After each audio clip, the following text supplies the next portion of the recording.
Goeiedag disippels van Jesus, ek groet u in die naam van Jesus Christus. Ek gaan vervolgens les nommer 50 met u behandel. En dit is 'n baie lang les, maar ek gaan hom kort hou, gaan hom beperk tot 'n halfuur, tot 30 minute. Mag die Here my help om dit gedoen te kry. En ek het nou net die Here gebid om my te help, so u kan ook bid, en dat die Here dan vir u sal toerus, dat u uit hierdie les baie dinge sal leer, om die proses van die kerkplanting oor eeue beter te verstaan. Die les se titel is, die eerste nie-Joodse disippels, wat met sendingreise vanuit Antiochië tot die uiterste van die aarde, die kerk van Jesus Christus, die koninkryk van God, uitgebrei het, en die kerk geplant het, die lewende kerk, hoe hulle dit gedoen het.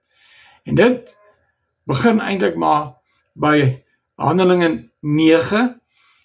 In Handelinge 9 het die Here vir Paulus, wat Saulus was, van sy esel af laat val, deur net aan hom te verskyn, en hoe dat Jesus hom geroep het, om die hoofapostel van die nie-Jode te wees, maar oor al die nasies, terwyl Petrus deur Jesus geroep was, die laaste dag, waar hulle vis gevang het, en niks gevang het nie, heel nag, en hoe Jesus vir hulle 'n wonderlike visvangst gegee het, of vir Petrus gesê het, volg my, en wees jy die leier van die nie-Joodse volk, van die Joodse volk.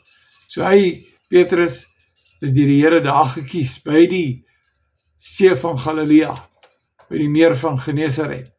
Daar het Jesus vir Petrus geroep, nadat hy hom 3 maal verloon het, het hy hom 3 maal met liefde herbevestig as die man wat hy geroep het, en wie hy vertroue het. En Petrus het daarop neergeval op sy aangesig, en besef, dat dit hang nie van hom af nie, hy is 'n swakkeling, hy is 'n ellendeling, maar as hy glo in Jesus, en hy gehoorsaam hom, dan kom die voortreffelikheid van die krag van God, van Jesus, en nie van ons nie. So ek wil vir u bemoedig, ons het almal 'n groot taak, en dit is vir ons almal 'n rots wat vir ons te hoog is. Dis presies waar die Here op sy beste is, en dis waar ons op ons swakste is, maar dis wanneer ons swak is, dat ons sterk is, dis wat die Here ons leer. So ek gaan nou vervolgens met julle behandel, wat in Handelinge, ek sê eers in Handelinge 9, het Paulus tot bekering gekom, en die Here het hom gered. Hy was 'n moordenaar, hy het die volk van God, hy het die kerk vervolg, in die tronk gesmyt, en selfs vir Stefanus laat vermoor, en dis op sy hande, daai bloed, maar hy is vergewe. Prys God, as die Here vir Paulus kon vergewe, dan kan hy ons ook vergewe. So, ongeag jou agtergrond en jou foute, kry jy vergifnis, in nederigheid, en wees afhanklik van Jesus. Hy alleen kan sy kerk bou, en poorte van die hel sal dit nie oorweldig nie. Maar hy soek mense, hy werk deur mense, nie deur engele nie. Hy werk deur engele op 'n ander manier, maar nie om sy kerk te bou nie. So, wees welkom by hierdie les, en ons gaan vervolgens nou net hierdie opskrif wat ek bo aan geskryf het, dis nie die tema van die les nie, dis net 'n opskrif. Die lewende kerk, sonder 'n dak, of mure. Maar hoor, die lewende kerk het nie 'n dak of mure nie. En jy moet wegbreek van die ou model waar jy mee groot geword het, dat ons gaan kerk toe, dit sê, daar's 'n gebou iewers in die straat af, en hy het so 'n toring, en hy het 'n hoë dak, en hy het trappe waar jy opklim tot in die gebou, en jy gaan sit in sulke banke, en die kerkorgel speel, en die domie kom met 'n toegeraai. Broers, susters, daai is nie die kerk nie. Dis 'n kerkgebou, maar die kerk is die mense wat by die trappe opkom, en gaan sit, en wat glo, en hulle verander van dooie stene, na lewende stene, en God bou sy waaragtige kerk, die lewende kerk, met lewende stene, waarvan Jesus Christus self die fondasie is. En, hy is ook die hoeksteen, wat al die stene by mekaar trek en by mekaar hou. Jesus is ons lewe. So die lewende kerk is sonder 'n dak. Breek weg van 'n verkeerde model. Jy het 'n gebou nodig, hy het 'n dak, hy het mure, maar die kerk van Jesus is lewende stene, moet dit nie vergeet nie. En dan die ander ding wat jy moet onthou, daar is ook die skeidsmure nie. In Efesiërs 2 leer die Here ons dat hy die skeidsmuur afgebreek tussen Jode en nie-Jode. Dit wil sê, die Joodse nasie en die skeidsmuur tussen hulle en al die ander nasies. En die Here maak al die nasies een kerk vir elkeen wat glo. As jy nie glo nie, is jy nie deel van sy kerk nie. So, hierdie hele ding gaan oor Jesus kom, hy sterf aan die kruis, hy word begrawe, hy staan op uit die dood en hy gee sy disippels bevel om by mekaar te kom in die boventrek. En op Pinksterdag stort hy sy gees uit en hulle verander in ander mense. Toe die gees van God oor hulle kom, toe is hulle ander mense. So die Here verander ons in ander soort mense, a peculiar people. Ons word 'n koninklike priesterdom, 'n heilige volk. God verander ons en ons is die kerk van Jesus Christus. Ons het nie 'n dak nie. Ons het die skeidsmure en die mure is afgebreek. Ons is 'n een mens in Christus. Een volk, een nasie, een taal, een Here, een geloof, een doop. Halleluja, dis kosbaar. Net die Here kan dit doen en hy het dit gedoen en hy is besig om dit te doen. So ons is 'n geestelike huis. Ons is sonder skeidsmure. Ons is 'n heilige volk, 'n koninklike priesterdom, 'n hemelse gemeente van eersgeborenes. Gaan lees 1 Petrus 2 van vers 4 tot 10. Moet dit nie oorslaan nie, gaan lees dit, dis op die notas. En Hebreërs 12 vanaf vers 18 tot 29.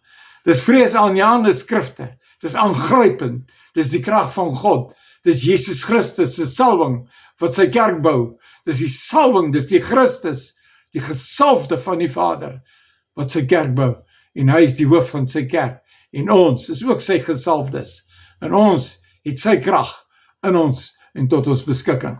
Nou in Handelinge 10, net vir u verder na wys, in Handelinge 10, onthou nou Handelinge 9, het Paulus tot bekering gekom, en hy is toe nou te begin werk onder die nie-Jode. Maar Petrus is die hoof van die Jode. Maar in Handelinge 10, van vers 1 tot 18 kom die Here, en hy verskyn, die Here Jesus, verskyn aan Petrus, wat op 'n dak sit, van Simon die leerlooier. Petrus is daar en hy is by hom, en kuier oornag daar by hom, en hy is bo op die dak. Daai daar se dakke is soos 'n balkon, is soos 'n sementvloer, en Petrus was bo op daai dak besig om te bid, en hulle was besig om kos voor te berei in Simon die leerlooier se huis, en die Here verskyn aan Petrus, en hy laat 'n laken sak uit die hemel uit, en in daai laken is daar allerlei diere, reindiere en onrein diere, en die Here gee vir Petrus 'n bevel, hy sê vir hom, die Here self, Jesus sê vir hom, Petrus, sien jy? Petrus sê, ja Here, ek sien hierdie rein en onrein diere die mekaar. Petrus, jy moet slag en eet. Slag en eet, Petrus. Petrus sê, nee Here, ek is 'n Jood. Jy het ons geleer, ons kom nie eens naby nie-Jode nie. Ons raak nie, ons kom nie in die huise van nie-Jode nie. Ons raak nie aan onrein dinge nie. Veral nie onrein diere nie. Ons offer net reindiere wat ons geheilig het en afgesonder het vir u op die altaar. Here, ons kan nie nou slag en eet nie. Ons eet nie onrein diere nie. Ons is so geleer is in ons wese. Here sê slag en eet. As ek, wat die Here is, iets heilig ag, wie is jy, Petrus, om het onheilig te ag? So, hier is nou 'n baie sterk aanduiding dat die Here sy gedagtes en ons gedagtes is nie op dieselfde vlak. Die Here se manier van dinge doen en ons manier van dinge doen is nie op dieselfde vlak nie. Soos die hemel hoër is die aarde, so is God sy gedagtes en doen en late hoër is ons sinne. So ons moet ons bekeer and come up higher, come up to him, to his level, his thinking and his way of doing. Dis wat ons moet doen. Nou, sê die Here vir hom, gaan na Cornelius toe, Cornelius. Hy wag vir jou. Ek het ook aan Cornelius verskyn. Ek het met Cornelius gepraat en gesê, jy kom. Maar jy, wat Cornelius is, met jou manne stuur na Petrus, waar hy in die huis is, bo op die dak. En dan moet jou manne daar vir Petrus laat roep. En vir Petrus sê, hy moet kom. Want ek, die Here, stuur hom, roep hom, gaan haal hom via hierdie mense van Cornelius wat nie Jode is nie. So nou moet hierdie Jood nou saam met nie Jode op die pad gaan, na 'n klomp nie Jode, in hulle huis gaan, en vir hulle gaan vertel, wat Jesus vir hom gaan in sy mond lê. Halleluja. Die Here sê my nie voorberei nie. Ek sal vir julle woorde gee in julle mond, en dit sal gesalf wees, en dit sal mense se lewens verander. En Petrus besluit toe, ek het nie 'n keuse nie.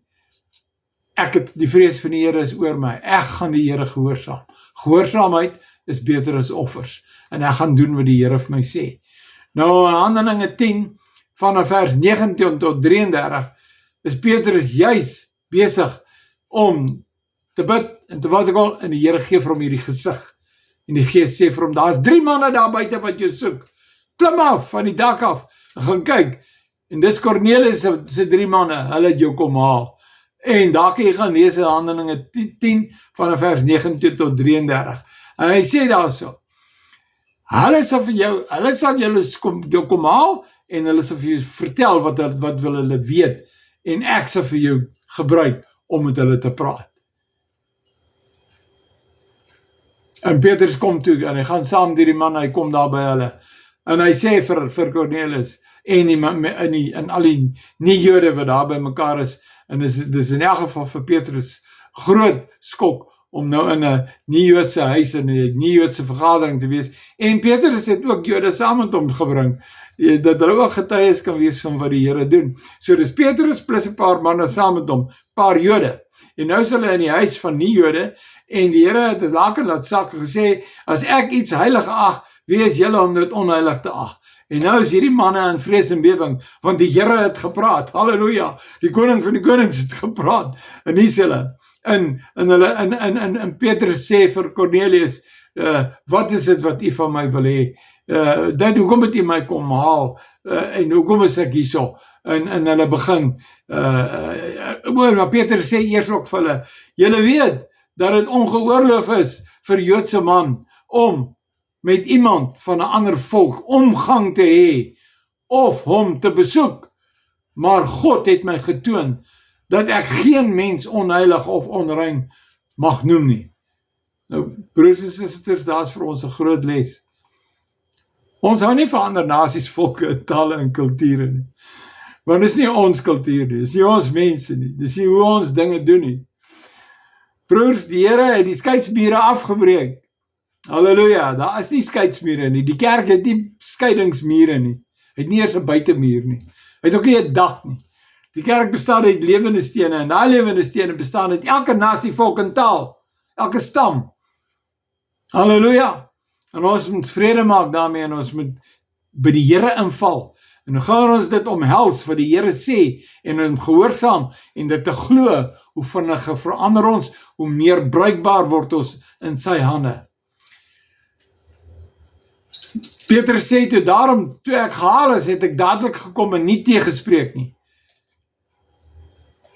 En Cornelius sê, 4 dae gelede was ek besig om te vas, tot op hierdie uur, en die 9de uur, het ek in my huis gebid, en meteen staan daar 'n man voor my, in blink kleed, en sê, Cornelius, jou gebed is verhoor, en jou almose is voor God in herinnering gebring. Stuur dan nou na Joppe, en laat haal Simon, wat ook Petrus genoem word. Hy is besig om te vertoef in die huis van Simon die leerlooier, by die see. As hy kom, sal hy met jou spreek. Ek het toe op die daad na u gestuur, en u laat haal, en hier is u nou. Ons is nou almal hier, voor die aangesig van die Here. Hy praat in nie Jood, met die hoofapostel van die Jode, en hy sê, ons is nou voor die aangesig van die Here. Praat met ons, die Here gaan deur jou praat. Is dit nie amazing? Die Here het die skeidsmure afgebreek. Halleluja, dit is verstommend, broers en susters. En dan sê hy in Handelinge 10, vanaf vers 34 tot 48, en Petrus het sy mond geopen en gesê, ek sien waarlik dat God geen aannemer van die persoon is nie, maar dat in elke nasie, die een wat hom vrees en geregtigheid doen, hom welgevallig is. Dit is die woord wat hy gestuur het aan die kinders van Israel, toe hy die evangelie van vrede verkondig het, deur Jesus Christus. Hy is die Here van almal. Julle weet van die saak, wat deur die hele Judea gebeur het, en van Galilea af begin het. Ons is almal Galileërs wat sy eerste apostels was. Al sy apostels en profete en disciples was net Galileërs. So die Here het nie net sommer het random net Jode gebruik nie. Die Here het uit die Jode het hy Galileërs gebruik. En die Here is baie spesifiek hoe hy 'n ding doen. Want hy weet, mense sit met vooropgestelde idees. En die Here wil daai idees afbreek. En hy wil ons vrymaak van ons manier van dink. Hy sê, bekeer julle van julle denke, van julle weë. Kom na my toe. My weë en my denke is hoër as julle weë. Dit sal altyd so wees. En hoe vinniger ons dit doen, hoe vinniger kan die Here ons gebruik. En die Here sê toe, die evangelie van vrede is verkondig deur Jesus. En hy het Galileese manne gebruik daarna, nadat Jesus gesterf het, gekruisig is, begrawe is en opgestaan het uit die dode, het hy weer aan hierdie Galileese manne verskyn. En hy het die Heilige Gees oor hulle geblaas en gesê, ontvang die Heilige Gees, en hy het hulle bevel gegee om in die boventrek te gaan vergader, eenkant, hulle af te sonder en toe te sluit, agter geslote deure moet hulle bid en vas, en hulle met die Here se aangesig soek, totdat die Heilige Gees oor hulle uitgestort word. En op Pinksterdag, toe stort die Here sy Gees uit oor hierdie Galileese manne. En die hele Jerusalem hoor hierdie commotion van dit soos 'n groot vliegtuig wat kom land het of opstyg. Is 'n geweldige rukwind, is geweldige geluid en die mense is verskrik en hulle kom in die nag en hulle sien hier is 'n handvol mense hier in hierdie boventrek en op hulle koppe is daar vlamme en hulle is almal besig om in hulle eie taal. Nie die Galileërse taal nie. Die Galileërs kan net Galileërs praat, maar in hulle eie taal van hierdie ander nasies, volke en tale van die Joodse volk, wat uit ander lande kom vir hierdie Paasfees. Hier hoor hulle hoe hierdie Galileëse manne in hulle tale praat. En dan in Handelinge 2 as jy daar gelees, dan is dit net so 'n lang lys van verskillende nasies, volke en tale, waarin hierdie Galileëse manne, en onthou nou, daar was net 11 apostels, né? Net 11. Want die een het Jesus, hy het mos homself, selfmoord gepleeg, en hy is weg, het Jesus verloon, hy het Jesus verraai bedoel ek. En nou sit ons hier met 'n situasie. Petrus is totaal geskit. Sy fondamente is geskit. Alles wat nie daar moet wees nie, is uitgeskit. En net wat moet oorbly, het gebly. En God gee vir hom die woorde. En God maak vir Petrus skoon. Dis als nadat hy die Here verloon het. Is als nadat hulle alles verkeerd al gedoen het. En hier is die Here nou op hulle. Maar, die Here stuur nou vir Petrus. 10 jaar later, na die uitstorting van die Gees, stuur hy vir Petrus na die nie-Jode toe. Na die nasies toe. En hierdie Cornelius was 'n Italiaanse leeroffisier, né? Hy was 'n kaptein. Hy was 'n offisier oor 100 man. Hy was nie sommer 'n hierjy nie. Hy het gesag gehad. En hierdie man wat gedien in die, omdat hy is 'n Italianer, né? Hy het gedien in die volk in die leer en in die ryk van Romeine. Die Rome, né? Die Romeinse ryk. Hierdie goed is so interessant. Julle weet van die saak, sê Petrus, van wat gebeur het, toe Jesus gekruisig is. Hoe absoluut verwoes was alles, maar niks het verlore gegaan nie. Jesus het 'n transisie gebring, en hy het deur net met Galileese mense te werk, het hy nou begin werk, deur julle wat nou na ons luister. Nou begin die Here deur al die Jode te werk. Nou kom die Heilige Gees oor julle, want julle vra wat gaan nie aan. En julle vra toe op die einde, nou maar wat moet ons doen? En ek wat Petrus sê nou vir julle moet julle bekeer, sodat julle die Heilige Gees kan ontvang, sodat julle kan preek die evangelie. hiervandaan af tot in die uiterstes van die aarde. Nou moet julle verstaan. Hier is ons nou by 'n sterk keerpunt in die geskiedenis van die kerk. Wat nou gaan gebeur is, hierdie Cornelius en sy mense is nou nie Jode, en die Jode, nou word hulle een, as nie meer skeidsmure nie. Ewe skielik voel hulle een, want hierdie nie-Jode begin in tale spreek, terwyl Peter spreek. Hulle spreek in tale en Petrus en die ander Jode sê, nou kan niemand stry nie, want God het hulle die gawe van die Heilige Gees gegee. Ons moes daar afsonder en bid in die boventrek, vir ons het kon kry. En hier kom die Here, en terwyl Petrus spreek, gee die Here vir hulle die Heilige Gees, met tale. En nou, sê Petrus en die ander Jode, nou kan niemand dit weer, dat hierdie mense gedoop moet word in water nie. So luister mooi, as jy weergebore word jy gedoop in Christus, in sy dood, in sy begrafnis, en in sy opstanding, hy staan op in jou. Dan, die tweede doop, is die doop in water, waar jy onderdompel word, wat die symbool is van jou begrafnis, nadat jy gesterf het, in jouself, en jy oorgegee het aan Christus, en hy in jou opgestaan het. Dis die doop in water. Dan kry jy die dooping in die Heilige Gees, wat sê, dis nie meer jou menslike gees nie, dis my gees, wat aan my kerk werk, dis my kerk, dis my gees, en julle is my lewende stene. Ga nou, en verkondig dit, en kry ander mense ook, wat sal glo, en leer hulle om alles te onderhou wat ek julle beveel het, en doop hulle in die water, en doen alles met hulle wat ek met julle gedoen het, en hulle moet gedoop word in die liggaam van Christus ingetrek word, en julle gaan almal vervolg word. Halleluja, dis die 5de doop, dis die doop van vervolging, dis die doop van vuur, wat vir jou suiwer, dat jy sal kies, om by die Here te staan, ongeag die vervolging wat daar kom. Broers en susters, nou gaan ek net vandag met julle, want ek kan nou nie al hierdie goed te lees nie. Julle kan dit lees, ek gee vir julle die notas. Hy sê in Handelinge 11 vers 19 tot 27, word die evangelie in Antiochië verkondig. Dis interessant, daar was 5 manne, wat saam die Here aanbid het, in Antiochië. En die Heilige Gees kom ewe skielik oor hulle. En die Here sê, sonder nou uit hierdie 5 manne, sonder nou 2 manne af,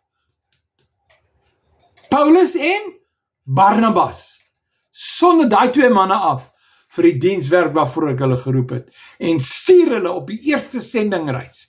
Daar kom die eerste sendingreis.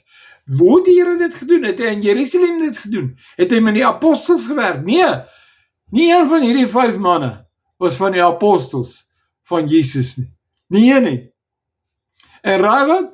Die Here stuur nie een van hulle om eers af toestemming te gaan vra in Jerusalem, of die Here, die Heilige Gees nou maar, hierdie 5 mense kan gebruik om vir die ander 2, Paulus en Barnabas, hande op te lê, sodat hulle gesalf kan word en gestuur kan word. Wat? Hierdie 3 ouens stuur 2 ouens, en nie een van hulle is apostels nie. Prys die Here, hy doen wat hy wil met sy kerk. Hy doen wat hom behaag, jy sien. Want hy wil vir ons wys, hy is koning, hy is Here. En daar gaan hierdie manne.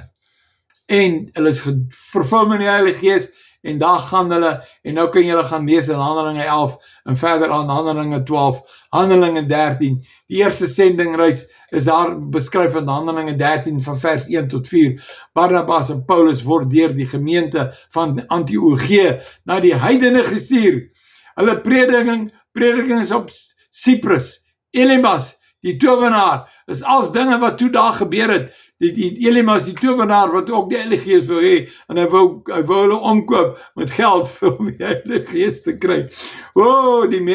Die mense denken, jong, die mense, ons moet ons bekeer.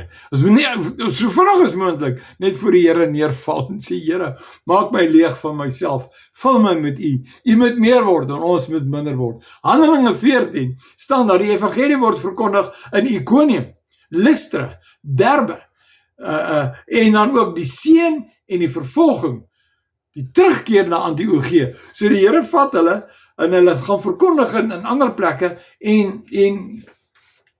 En julle moet verstaan, hierdie ouens is omgedop. En dis hoe die Here werk. Hy wil ons omdop. Ons moet nie gerus wees in ons ou maniere, ons ou tradisies, ons ou denke nie. Ons moet vernuwe word. Die Here sê in sy woord in Romeine 10, hy sê, ons moet daagliks vernuwe word. Romeine 12, hy herhaal het, hy sê, julle moet vernuwe word in die gees van julle gemoed. Dan moet 'n ander gees en gesindheid kom in ons denke, in ons gemoed. Ons moet oop wees, ons moet vry wees. Ons het die verkwikking van die Heilige Gees elke nou en dan nodig. Ons moet die Here bid vir 'n verkwikking, dat die Heilige Gees weer oor ons kom, dat hy ons weer hervul, dat ons weer sal nuut word en vry word, en dat ons sal kragtig wees in die krag van die Here. Dis wat die Here wil hê ons moet doen. So die evangelie word al hoe verder verkondig. Hy sê op dieselfde wyse het hulle in Iconium in die sinagoge van die Jode aangegaan en so gespreek dat 'n groot menigte Jode sowel as Grieke gelowig geword het. Halleluja! Maar die ongehoorsame Jode en die ongehoorsame Grieke het hulle vervolg, wou hulle doodmaak en hulle die heidene aangehits teen hierdie Jode. En daar was 'n groot chaos wat uitgebreek het en hulle moes maar net aanbeweeg, maar die Here gebruik dit. Hy sê, right, skud net die stof in julle voete af, dan gaan julle na die volgende mense toe. Prys die Here, want die wat nou daar tot bekering gekom het, hulle sal die ding verder voer. Moenie bekommerd wees nie. Ek is in beheer van my kerk. Ek is met julle. Tot aan die einde van die tyd is ek met julle. Ek sê julle nooit begeef en julle nooit verlaat nie.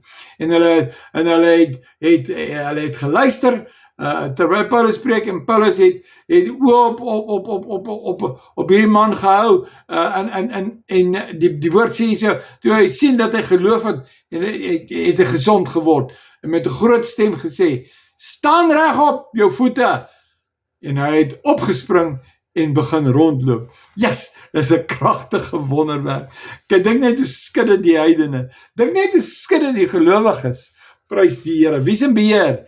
Jesus is in beheer. Hy het gekom as die hoof van sy kerk. Ons kan nie kerk wees sonder hom nie. En hy wil ons gebruik op sy manier. So ons moet gewillig wees om te gaan. En dan in paragraaf E, Handelinge 15. Dis die tweede sendingreis van Paulus saam met Silas en Timoteus. Eerste reis was Paulus en Barnabas.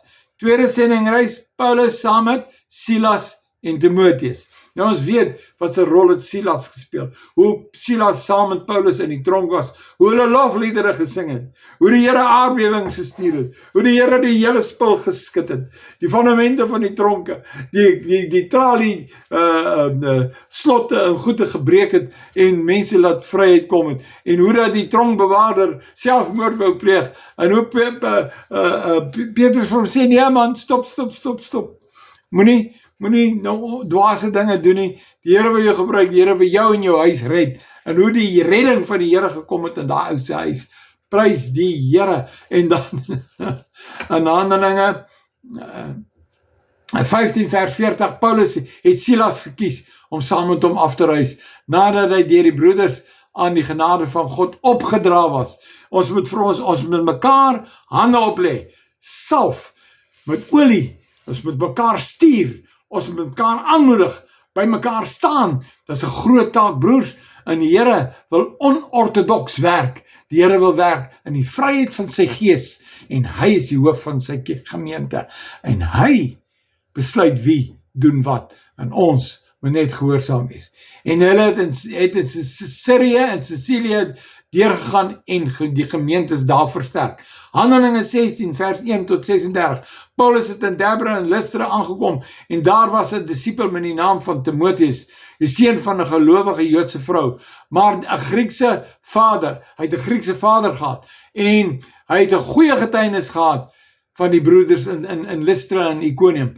Paulus wou hê dat hy saam met hom op reis gaan. Kyk net daar. Hierdie ou, is 'n nuwe maar dis 'n keuse van die Here, en Paulus voel, hierdie man moet saam met hom gaan. En ons weet hoe Timoteus en Paulus saamgewerk, en hoe die briewe daar tussen Paulus en Timoteus in die Bybel vir ons leer, hoe baie dinge van die kerk, en ons wysheid leer, en ons help om hoe ons moet te werk gaan, om die kerk van die Here uit te brei. Broers, ek weet ek gaan nou nie hierdie klaar kry vandag nie, maar ek het groot vrede daaroor dat ons later die hele vak gaan aanbied oor die sendingreise. Daar's 'n derde sendingreis ook wat aangedui word in Handelinge 18 vanaf vers 1 tot 11. Dis waar Paulus uit Athene aangekom het. Dis fenomenale lering wat daar is. En in Korinte, Korinte, daar is soveel fantastiese waarhede. En ons weet die Bybel is deurspek van die krag van die evangelie. En dan die derde sendingreis word ook in Handelinge 19 van vers 1 tot 12 weergegee. Daar kom Efesiërs in Apollos en Paulus en wat mekaar ontmoet en hoe die Here hulle gebruik het. Ek wil net hê iemand verstaan dat daar lê vir ons 'n groot interessantheid voor. Die Here wil hê ons moet gaan. Waarheen gaan ons? Hy sal vir jou wys. Gaan Piet vir julle sê, nee, dis nie die weg van Piet nie, dis die weg van Christus. Die weg, die waarheid en die lewe is net Christus. Hy gaan ons lei, hy gaan ons vat en ons gaan sien wat sy wonderlike belewenisse gaan ons nog hê. Mag die Here julle seën. Ek vertrou dat die Heilige Gees julle gaan verkoop, versterk, maar ook dat hy julle gaan opgewonde maak, vurig maak, aan die brand maak, dat julle so aan die brand sal wees, soos 'n reisesperd is wat uit die blokke wil uitvlieg en wil hardloop vir Jesus. Mag die Here ons kragtig gebruik. Mag ons vuriglik vir die Here werk. Mag die ywer vir die huis vir die Here ons verteer. In Jesus naam. Tot volgende keer.